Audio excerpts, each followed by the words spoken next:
Workout ডান, ছাদে থেকে চলে এসেছি নিচে। তো সকালবেলা আমি একটুখানি জোয়ান আর মেথি ভেজানো জল খাই, which is very good for bloating and indigestion also. তো ওটাকে ভিজিয়ে রেখেছি, দেখতে পাচ্ছি না, সরি, ভিজিয়ে রেখেছি। এটাকে জাস্ট স্টেন করবো আর খেয়ে নেবো। আর এটার মধ্যে যদি তোমরা একটা বড় লেবু কিংবা হাফ লেবু খেতে দাও, সেটাও also it's very good for your গাট।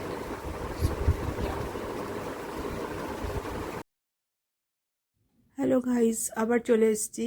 এখন বাজে সন্ধ্যে 6:30। একটু ঠাকুরকে দেব। এই প্রদীপটা নতুনই কিনেছি বলতে পারো। এটার একটা প্লাস পয়েন্ট হচ্ছে তেল চুয়ে চুয়ে পড়ে না, খুব সুন্দর। মাঝখানে তেলটা দাও, কোনো বাইরে চুয়ে চুয়ে পড়ার কোনো ব্যাপার নেই। আমার ঘরে গণেশ আর সরস্বতী দুজন আছেন। আর আমি কি করি, কি বৃত্তান্ত হলো সব পরে বলবো। আর এই যে দেখো, এই ছোটো ছোটো ধুনোগুলো কিনেছি, এগুলো বেশ ভালো, ইনস্ট্যান্ট ধুনো, কিচ্ছু লাগে না, জাস্ট প্রদীপের সাথে একটুখানি জ্বালিয়ে দাও, কর্পূরও দিতে পারো, দিয়ে ব্যাস ইনস্ট্যান্ট।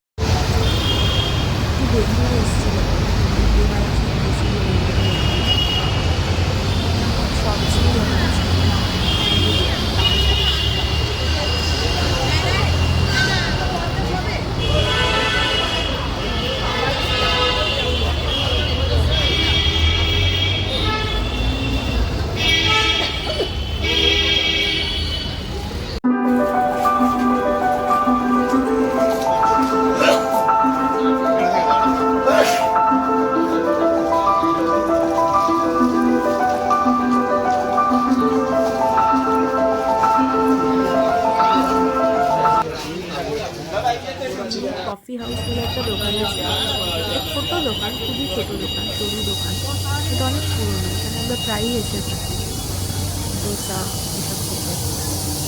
বা দিকে দোকানটা, আর দোসা খাবো তার সাথে কফি খাবো না, সেটা তো হয় না, তাই একটা কফি।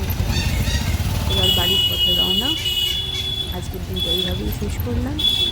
আপনাদের যদি আমার ব্লগটা ভালো লেগে থাকে, please do share, comment and subscribe. Bye. See you next vlog.